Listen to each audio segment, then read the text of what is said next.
There are secrets out there, guys, performance marketing secrets, and knowing just one or two of them can absolutely light up your funnels.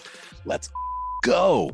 This is the Revenue Driven CMO. I'm your host, Chris Mechanic. Join me as I uncover the secrets of the world's most elite CMOs and marketing leaders. The Revenue Driven CMO is sponsored by Web Mechanics, the AI-driven performance agency that makes you smarter. Hey, everybody, welcome to another episode of Revenue Driven CMO. I am here with a really awesome guest today who I'm very excited to talk about. An amazingly talented chief marketing officer, also a mentor at Venture Lane, which is a startup hub, a member at Rev Genius, and previously from Salsify, which is a impressive, very fast growing unicorn status company where she spent several years doing a lot of things on both the sales and the marketing side. So she's tactical, she's strategic. Ladies and gentlemen, welcome Courtney Austermehle. Hi, Hello. hi, What an Courtney. what an intro. Yeah, thank you. I meant Yeah, every word. appreciate that. Absolutely. Um, Happy to be here. yeah, we were just talking pre-show about fast times, the lives of CMOs. I'm not myself a CMO technically, but I do not envy it. A lot of our clients are just like on planes constantly, and so I feel you. Hopefully, this will be a fun and low stress period in your day. Thank you for that. I could use that in a tank of chamomile tea right now. So, Nice. All mhm. right, well, let's jump right in. We've got lots to talk about, but as usual, let's start. If you could tell us one of your best kept secrets to marketing success. Sure. So I think for folks who might be looking for more metric or data driven tactics on this podcast, I'm going the other direction with the secret sauce, and I would say that it's actually more focused on like the wellness and the well-being of folks on the team within marketing, and actually those that we engage with quite a bit across the Yeah. organization. And I would say that along with that, very open lines of communication, which to me coincide with one another. They go hand in hand. But I would say that's the secret sauce on my end. Yeah, and probably there's some people thinking like that's it, like that's the sauce. Because we've heard that, right? And it sounds a little bit woo woo, but you have a special approach to it, which actually makes it like an amazing investment if you think about it, because Yeah. it drives retention, Mhm. right? And like Yeah. what else is it that is valuable other than just having an amazing team around you? Yeah. So tell me just a little bit about like things that you do, how you go about it, and how it actually leads to better retention. Yeah, it's a great question. So I would say that I have to give kudos to my dad, Rob, for some of this. So for a little bit of background, my dad was an executive at Campbell Soup for a very long time. And over his career, he received executive coaching, how to work with people better, right? Be more of a people person. And he was an army guy. So he was ROTC. He served in the army in Germany and in Italy. My guess is that he brought some of that to the office. He certainly brought it into my upbringing, and it can be a little rigid, right? That's the point of how army forces are trained. And so over time, kind of came to a realization that being more mindful, more communicative, more of a people person, more aware of the folks around him was really important. And that was something that he talked about quite a bit during my Mm, upbringing. And it didn't really hit me, sort of the gravity of what he was talking about, until I was in the workforce mm, and I was potentially working with people, for people or with people who were not mindful of those things, and yeah. what it really did. to myself, what it did to others, right? Like burnout is real and anxiety in the workplace is real. And when you're constantly battling ghosts, as I call them to Yeah. people in the department, when you're battling ghosts, whether they're personal or professional, it will have a large impact on your happiness. And the reality is we spend more time at work and with the people at work than we do anywhere else in our lives. And Yeah. so you're not managing that stress the way you say in your personal life. Like people go running, they have journals, they go to therapy, they do all sorts of things to bring wellness to their personal lives. So, like, why would we not apply something like that to where we're actually spending most of our day? So, Yeah. that was sort of the inception of why I started focusing on things like this. Well, yeah. I mean, that sounds like it's been a long time coming. Uh, Yeah.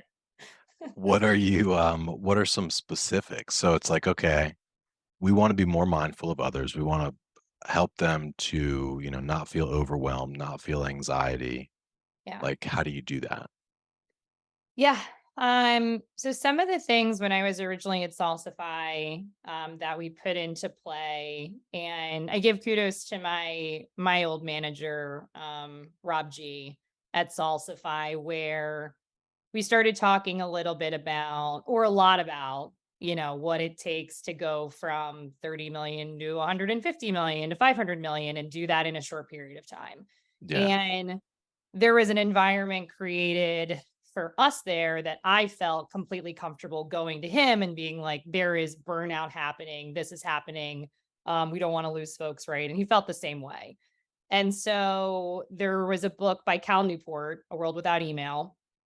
And what's interesting in that book is it talks about like the hyper hive mind, and it talks about multitasking and how when you're in back to back meetings, you can't do real work, you can't do deep work, you have residue, right? That's constantly like building up. And so the thought was like, what can we put in place, very simplified, to maybe help with this? And so one of the things that we implemented was like no meeting times. So there was twice a week where we were completely blocked off as a marketing department, where you were not able to schedule meetings with us. It was Yeah. deep work time. One off like strategy meetings, okay, but like don't put reoccurring meetings on, etc. And then all of Fridays were no meeting Fridays, just for Yeah. deep work. That's And awesome. yeah, and it started helping, right? And it's something that we brought to Constructor. So from like a very sort of tactical level, right? Like it might seem micro, but blocking off that heads down deep work time gets people a chance to just go, okay, Yeah. I can get my work done, Like I Yeah. scheduled an extra time for myself today to work on two things that I literally cannot be distracted on. And you need support around you to feel okay doing that. Or during that time, if things are done, or you have meetings, like take your meeting on a walk, get away from your computer, Yeah. start setting those boundaries for yourself where you can use the time wisely. We're Yeah. adults, learn to trust each other, but sometimes you actually do have to put things in place to just say, no more or not at this time. And leadership teaching folks that they can do that sort of trickles down the waterfall, which is really Yeah. cool. Yeah. That's awesome. And Yeah. Rob G was on this show too.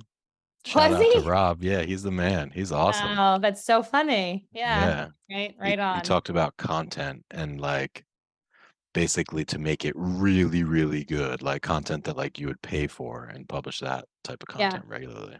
Yeah. Yeah. He is. He's got a lot to say. Yeah. He's cool. I would love to see Rob on the road. But yeah, I mean, that was like pretty cool. And then I would say the other element that's really important, right, is around communication. It's not just like blocking off calendars. It's like literally creating like a safe environment, right? So, um, I held a session upon the request of folks, right? This isn't like something I thought of on my own.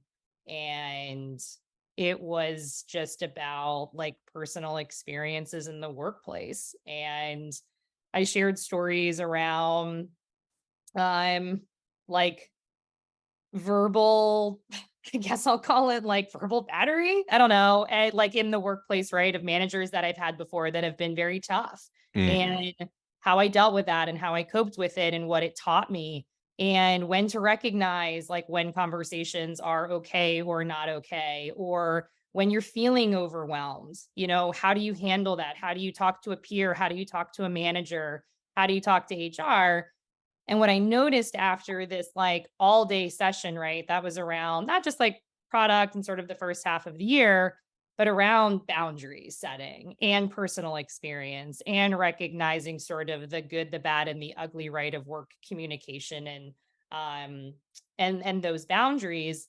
I was approached quite a bit after the session, the days following, about certain situations, right, that I didn't really know about, and this was both personal and professional. It was like really interesting to see people sort of connect the dots between communication and boundaries in both the workplace and their personal lives, and like how it can actually be applicable to both, right? From what we were talking about earlier. And so I Yeah. brought a very similar fashion to Constructor. And what's been really interesting is, again, we're sort of in that like hyper growth mode that I was in when I started at Constructor, or sorry, when I was at Salsify. And so you automatically know it's going to hit the fan. People are going to be stressed out. We're going to be Hmm. overwhelmed. We're in hyper growth. This is like what we signed up for. And so Yeah. having that experience at Salsify, I think it was really helpful coming in here because I was able to implement things like faster. I was able to have these types of conversations earlier. And I gotta tell you, my team is not shy to tell me to like back off, set a boundary, talk to me about being overwhelmed, right? Looking how to become more efficient as a team. Like it is for the good part of regular conversations every single week. And every time somebody sets a boundary, I make an example of it in a good way. And I tell the entire department, this person gave this boundary. And like, that is awesome. That's like what we want to see because we'll respect it. And it takes courage and bravery to get there. And then hopefully that person teaches another person down the line. Right. And so you all start sort of learning as a community how to do things like that. Yeah. And it just creates a safer environment. Sometimes we have CMOs and marketing leaders on the show who are kind of higher level. And today's guest brings that higher level feel that comes with experience and leading large teams, but he also can get down and dirty, nitty gritty still, like with some hands on demand gen and some tactical stuff, which is kind of where my background is. So I always love episodes where we get to talk about that. So today's guest, real badass SaaS and fintech growth marketing leader that's honed his skills over the years at startups as well as high growth public companies. Currently, he's heading up marketing at Heartland Payment Systems, which is a very large and impressive company. And he is Chris Allen. Chris, welcome to the show. Hey, Chris. Got a couple Chris's. Glad to be here, man. Chris and Chris. Yeah, that should be easy to remember. And I know you're a podcast host as well. And I know that this Yeah. was your week of podcasting. So this will be kind of interesting to, Yeah, being on the flip side. yeah, right. That should be Yeah, fun. super good. Well, let's dive right in, man. We're all about our secrets here at Revenue Yeah. Driven CMO. What do you consider to be one of your best kept secrets to success in marketing? Yeah, when you're in startup land, you got to wear a lot of hats as a marketer. And so being a ninja, right, is required. Yeah.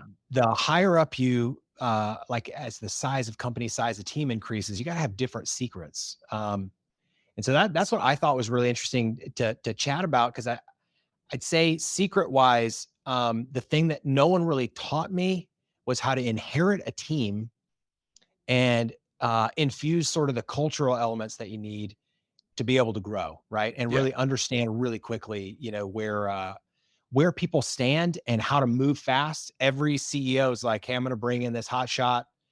What's the fastest way you can deliver growth? And that's the storyline you got to have is, okay, I can deliver growth and I can be a performance driven, head of marketing, but what am I working with? And Yeah. that's the thing that I think has been the the biggest secret that really nobody talks about is how to inherit a team, figure out where they are, and get to growth fast. Yeah, and I mean, I think a lot of CMOs can relate, pretty much all of them, and especially because many CMOs, like the average tenure is not all that long. Yeah. So you've developed a framework, basically like a science almost, to come into a team to quickly assess, like, hey, who are these players that I have? What are their roles? What are their key skill sets? How do you get the most out of them, in the most kind of enjoyable way that vibes with Yeah. the culture? Tell us about that framework a little bit. Like how does it work? Yeah. I like to say that CMO is the current marketing officer. It's the tenure is usually pretty short. Yeah. The ones that tend to stick around are the ones who can drive revenue. And so there are really two techniques that I use. I call it a hiring and management framework.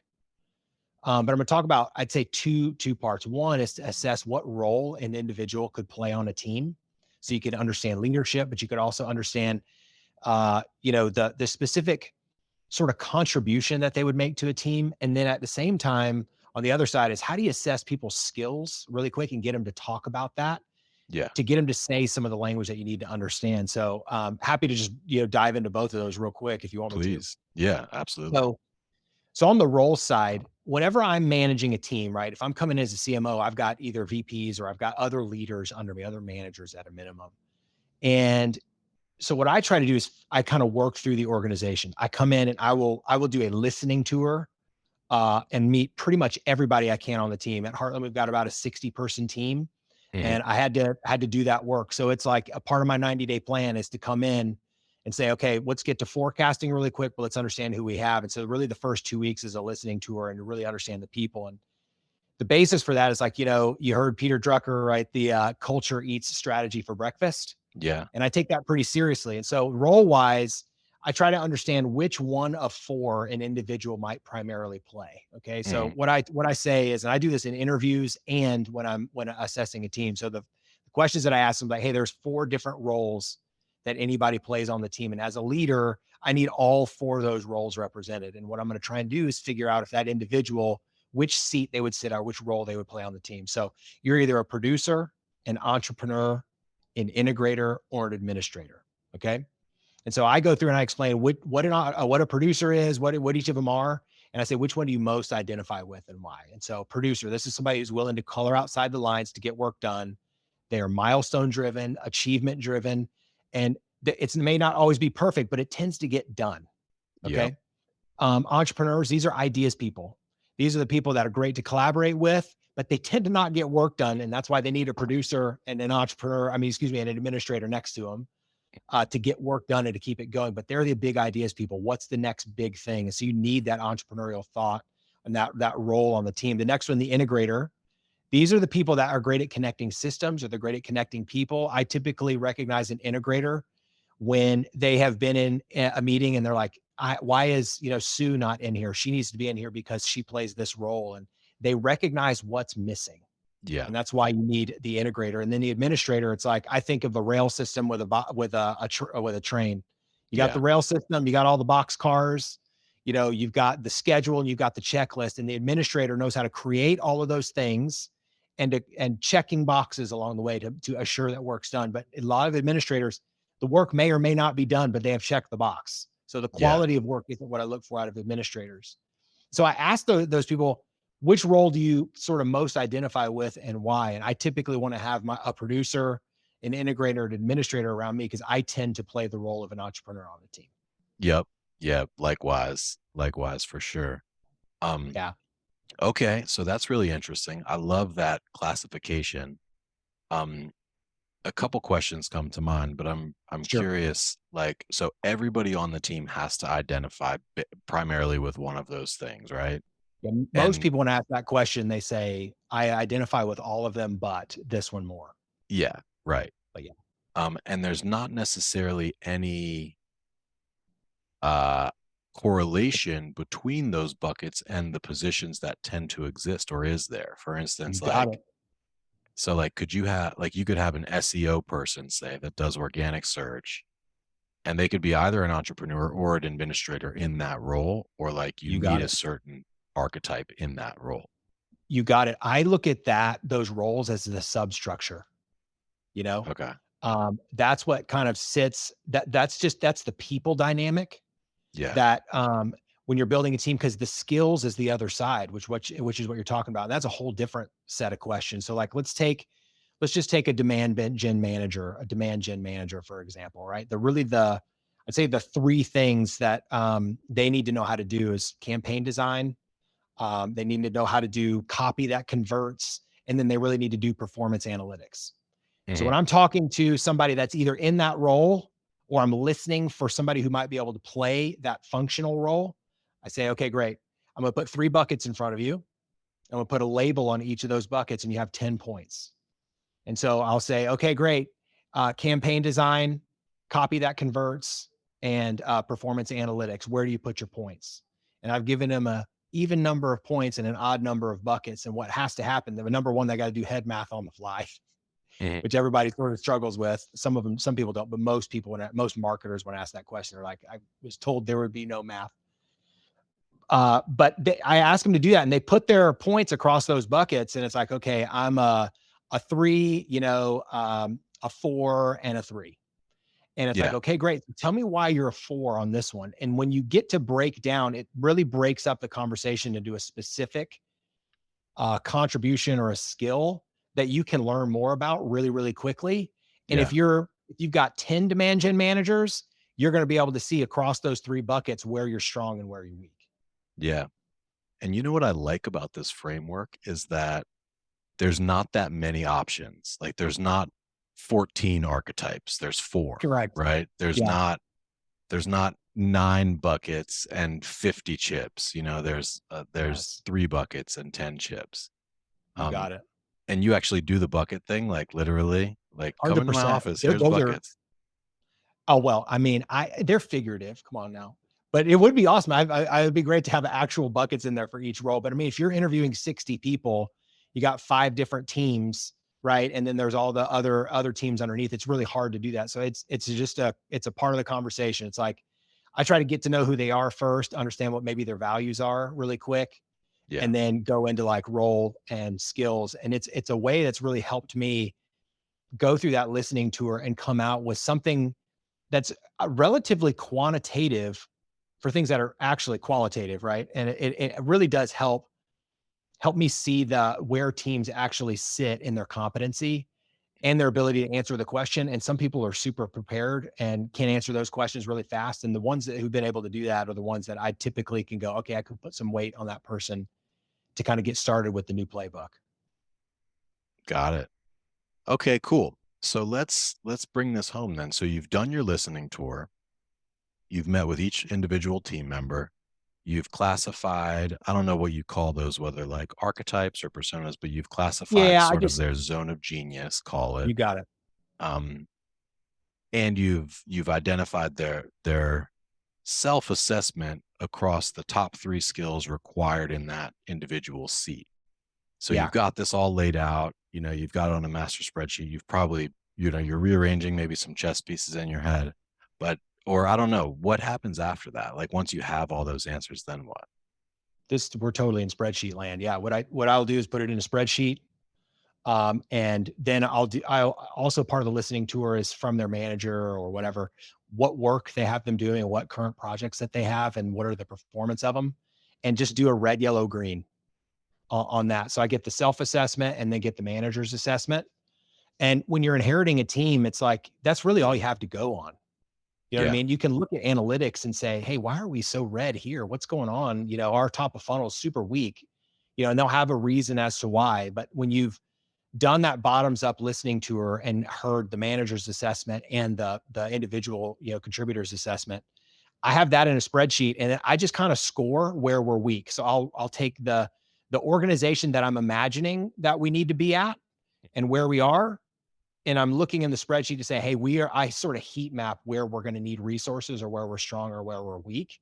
Mm. And that's what I do to sort of build out the plan to say, okay, let's kick off with a project that gets us all working together. So we have an assessment, but let's start working together on something that's relatively new or something that everybody's familiar with, and see how we are working together. And once we do one of those, you really do, in about 6 weeks, you can really understand, all right, our team is going to be really good here. And when you kind of are 2 months in, right, you need some results. So you're going to say to the CEO, say, hey, I just want to let you know, resource wise, here's some moves that we're going to need to make. And when I go to the CEO and have my spreadsheet, right, of it's a talent assessment ultimately tied to not only my 90-day plan, but also sort of like, here's my forecast for the year based on what we have. Yeah. They're typically like, okay, you definitely have your shit together, and I'm willing to give you resources. And that's when you show up as a performance driven head of marketing. You're here to sign up for a number with sales, Yep. and you know how to assess a team. And I would say that marketing is kind of like the white whale, if you will, for a lot of CEOs. They don't understand it. And it's hard to find, a great marketing team. And I have had really good success with leaders, and it's bought me quite a bit of credibility to come in and say, I'm not just in sort of performance by, marketing, and I'm going to plow my way through and just bulldoze everybody and bring in all my own people. I'm using what you gave me. Yeah. And here's what here's what I can do with it. Yeah. And like, you go into that meeting, you look like a badass. You're like, look, Totally. Mr. CEO, forget about this marketing fluff. I'm signing up for Yeah. a number. I did a detailed assessment. Here's my spreadsheet. Here's Yes. decisively and exactly the changes that need to be made. And maybe here's also some extra resources that I need. Let's make it happen. Let's rock and roll. And And of just course, give that CEO levers. Here, you can pull this lever with this resource and we can do X. You can pull this lever and we need these resources to do Y, or we can kind of keep it the same and I can make what we're doing a little bit better. yeah. And that kind of communication style, I think, regardless of who your CEO is, whether they're more of a numbers person or like a big ideas person, like, they're going to enjoy that presentation because it's got a little something for everybody. You bet. The level of comfort that you get fast. Yeah. Because I mean, you need that comfort level with your team. So number one, it's like there's your boss, right? The CEO, and they made a bet on you to bring you in, but then you have your peers, right? You got product and you have sales. And when they're like, the marketing dude just walked in with a bottoms up forecast of what he thought or she thought that they could do for the rest of this year, this quarter, over the next 2 years. And there's actual numbers to prove it and an assessment of the team. It buys all kinds of credibility with your peers as well. And you need that because you really can only go at the speed of relationships, and marketing people don't get a lot of runway to build relationships. That's why that tenure is so short. Yeah, absolutely. Well, I love this. I love the specificity of it and the structure behind it. And I think that a lot of CMOs and marketing leaders and even leaders from different disciplines that are listening to this, I think will definitely enjoy it and definitely take some value from it because it's just so clear and so structured and specific. Yeah. Yeah. So I hope so. It is hard watching, a lot of us have, CMO friends, head of marketing friends, and they're like, well, I'm going to go in with brand, that's what I'm going to go in with. And I'm like, going with performance and yeah, then back into brand, totally, go better totally. for you.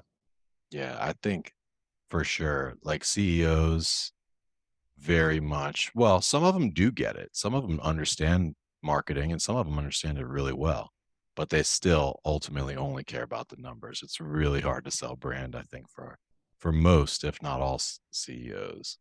Yeah. Yeah. I mean, if you think about it, what a lot of brand marketers try to do is you can put $1 in and get 10 out, Yeah. but I can't quite tell you how. And performance CMOs are going to say, you can put $1 in and I can get you 4 out and can tell you exactly how. Hello and welcome everybody to another episode of Revenue Driven CMO. I'm your man, Chris Mechanic, here with a really, really interesting guest today that I'm excited to speak with. This is a guy who came up in the mobile advertising space for the most part, had his own company, grew it to a nice run rate, sold it, and then to Gamehouse, has been a mentor at Techstars for over 10 years. So he must have seen a lot. And then somehow got into B2B. So now he's a B2B marketing leader at Flex, where he's been for about 8 years and just really kind of rapidly ascended, it seems there at Flex to basically the highest marketing position. So, ladies and gentlemen, please welcome to the show SVP of Marketing at Flex, Mr. Ryan Morel. Welcome to the show, Ryan. Great. Thank you, Chris. It's nice to be here. I appreciate you having me. Yeah, I'm excited to talk to you, man. I'm really curious. What do you consider to be one of your best kept secrets to marketing success? Yeah. Yeah. Can I answer this with quotes? Sure. Sure. Okay. So I actually have 2 quotes. The first, and this is sort of just a principle of mine that I'll apply back to marketing in a second, is, and I don't remember who said these quotes originally, so we'll start there. Like, one is, it's better to keep your mouth shut and let people think you a fool than to open your mouth and prove them right. Right. So that's like quote 1. And the second is, I think it's widely misattributed to Mark Twain. But it's some version of, so I apologize. I would have written you a shorter letter, but I ran out of time. Yeah. And the context is important here. So let me explain why I think these are the secret. Like, one, it is all of our instinct as marketers, as leaders, as professionals. And this is true as a result of years and years of conditioning to do more, to say more, to talk as much as you can. Like, that's what marketing people do. We're excited about what we're marketing. We're excited about what our company does. And so we want to talk about it as much as possible. Mm-hmm. And that instinct is one that everybody needs to fight as much as possible. Yeah. Because what that results in is you, one, having too much content, too much thinking, too many words, too creative, too clever, et cetera, et cetera, et cetera, because you haven't thought deeply about what you're actually trying to say, like on a consistent and ongoing basis. Yeah. So, I would assume, some people could hear that and sort of roll their eyes and be like, oh, okay, here's another guy talking about brevity. Like, yes, brevity is important. But there's as much, can I swear? Is that okay? Sure. I'm assuming. Yeah. There's as much shitty brief content as there is shitty long content. And being short and brief doesn't make it good. Right? Yeah. Like, being super thoughtful with your language and the words you choose and being consistent with them over long periods of time, like, that's where the magic is. Yeah. That's the important part. And, we spend at Flex an inordinate amount of time on what we write, how we say it, how we write it, how we then verbalize it.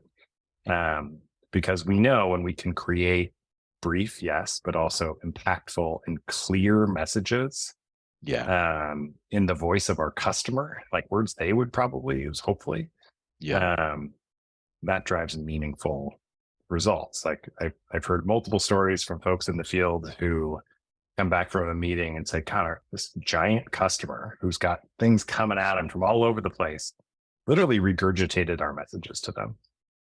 Like, oh, well, that's the goal. Yeah. And we didn't get there by just throwing up on a page. We got there by being super thoughtful and careful about what we were going to put out, what it included, what it said, and how we're going to be consistent about it. Yeah. And that was a question that I had for you because it can be difficult.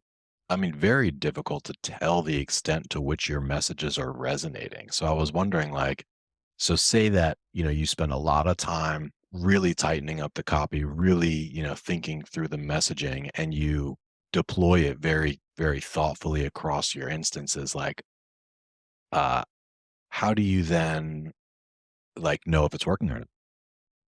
Yep. So, I mean, it's hard. And there's no silver bullet, right? So we do a number of things. One is, we get feedback from the field, like, okay, what messages do land, what don't? That's an easy one. And it's qualitative, of course it is. But that's our best for us. That's the best way for us to know if it's landing in the face of a customer. There's other things we do around just like basic A/B testing. Our denominators are a little small, right? Like, we don't sell to a ton of companies. We don't have millions of data points. We have thousands or hundreds of thousands. Yeah. But we do use that channel. And then we do, probably not as consistently as we'd like, run AAU studies, where we'll go out to the market and ask about their attitude and awareness, how they think about us. We do voice of the customer programs to hear from them how they position and perceive us. Yeah. So we have a bunch of different inputs. There's no right answer. Yeah. But we have found that the most valuable one is just feedback from the field, what our customers say to us. I'm super excited for today's guest. They're an award-winning B2B SaaS marketing leader, an advocate for diversity and inclusion, extremely passionate about pay equity and the intersection of ethics and technology, and was recently appointed as Chief Marketing Officer at HiBob, which is a really fast-growing HR software company that's really taken the market by storm. So I'm super excited to jump in. So everyone, welcome to the show, Sarah Reynolds. Nice to have you, Sarah. Hi, Chris. Nice to be here. Super excited to be talking with you. And I know that you're a badass marketer. And so as we do every show, let's start off, if you could, just tell the audience one of your best kept secrets to marketing success. Sure. So for sort of an introduction to me, which will help explain my secret, my name is Sarah. My pronouns are they and them. And along with being a badass marketer, I am a diversity, equity, inclusion, and belonging advocate. I identify as non-binary and trans. And so these topics are really important to me, not just personally and professionally. So I want to tell you my secret, which is maybe not so much a secret, but maybe something that we can all work on being better at. And that is that inclusive marketing is smart marketing, and inclusive marketing widens your audience, and it makes it so that your brand or your product appeals to more of the people who have the buying power to be able to make purchase decisions. Your audience is becoming more and more diverse than ever before. If you think about the number of generations in the workplace, you think about the types of people in the workplace, you think about all of the great work that many of us have been doing to make our workplaces more inclusive, more safe for people of all different identities, backgrounds, lived experiences, professional experiences to come and be their authentic self at work. I think you can probably imagine why it's important that your marketing reaches the widest audience possible. And in fact, when I communicate with folks in the executive suite or folks who don't maybe think about inclusive marketing or don't think about accessible marketing all day long the way that I do, I often frame it in those terms. I talk about it as audience widening tactics as opposed to just inclusivity or accessibility concerns that we have about our marketing, because I think that for folks who don't think about these topics all day, every day, they can really understand the benefit of something that widens their audience or makes their product more appealing to more people versus feeling a little bit, maybe confused or not familiar with something like inclusive marketing or accessible marketing or the terms that we use to talk about, the activities therein. So I would say my secret is maybe it's not just that inclusive marketing is smart marketing, but it's also in the way that you approach the topic with, the folks outside of your marketing organization that'll help you really sell that through and will help you, make progress on your own marketing priorities in a way that is really representing your company to the best of your ability. Yeah. And I think that that's brilliant. And I'm going to be honest, there's a spectrum of, how people think about inclusivity in marketing. It goes from, all in, understands the value, like naturally inclusive and diverse, maybe because of principle, but also maybe because it works better by widening the audience. So there's that side of the camp. Then the other side of the camp is basically, I don't care, what does it matter to me? I just want my ads to work type of thing. I was probably in the middle, before meeting you, I was probably in the middle of that somewhere, maybe even veering toward the left, and willing to be inclusive, but doing it, basically to be a good person, not necessarily to be, to have better ads and better messages. But after speaking with you yesterday, I'm now way far over on this side. Like, I totally Yes. agree with that. Like, just the filter that you have on your Zoom profile, like when we shared on LinkedIn, we were talking about like it's going to attract people to watch an episode of this podcast that would have probably not watched it before. Yeah, So absolutely. that And for me was powerful. thank you. And we're recording this for the audience who's maybe watching it back later during Pride Month. So I have a rainbow filter on my Zoom. Like many companies, Zoom enables me to demonstrate my pride and my pride in being my authentic self on this call and in the way that I sort of publicly show my face to the world, which I'm super, super grateful for. Pride, of course, is not just about 1 month of the year, but about all 365 days of the year. And what I would say, Chris, is, when you think about sort of where do marketers fall in, topics surrounding inclusivity and accessibility, I think it's interesting when you start talking to, especially digital marketing practitioners about these topics, because sometimes, again, it's about the language that you use. So to go back to the previous point that sometimes audience widening is an easier way of talking about these topics. Many of the topics, especially around accessibility on the web, your SEO experts in-house or in the agencies that you work with will be very familiar with these topics, not because they're necessarily looking at them from an accessibility perspective, but because they're looking at them from an SEO perspective. So if you want your content to rank, you need things like alt text on images.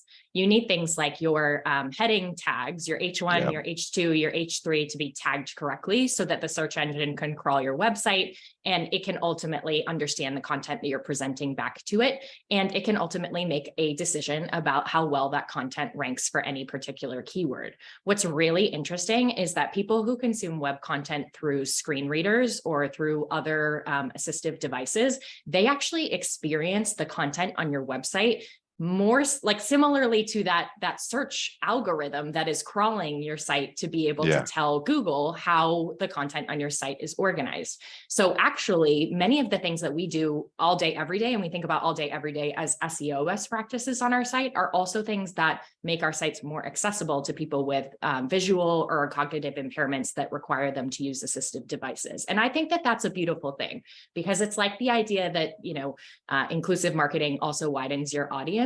It's like, it's two things that naturally get paired together. It's two benefits that you can get out of taking one action in marketing. And that's a wrap. Thanks for joining us here today. For show notes and other episodes, visit us at revenuedrivencmo.com. That's revenuedrivencmo.com. And hey, exclusive for listeners of this podcast, Web Mechanics will do 10 to 20 hours of work for you for free. Literally no sales calls, no BS. Just give them a problem and they will put a team to work for you for free for 10 to 20 hours. Even if you're already a client, if you're struggling with demand gen, lead gen, SEO, SEM, Google ads, LinkedIn ads, conversion optimization, if you can't get Facebook or Meta ads to work for the life of you, or you can't figure out attribution, Web Mechanics will take a good hard look at whatever problem you give them, whatever programs you put in front of them, and they will give you an objective, informed opinion, plus some advice from 10 to 20 hours of senior level attention. And that's just because you're a listener of this podcast. So I would suggest take them up on this offer. It's ridiculous. Go to revenuedrivencmo.com/free, fill out the 2-minute form, and you will not regret it. Literally zero downside, unlimited potential for growth. So do yourself a favor, revenuedrivencmo.com/free, no hyphens, no punctuations. You will be happy about that decision.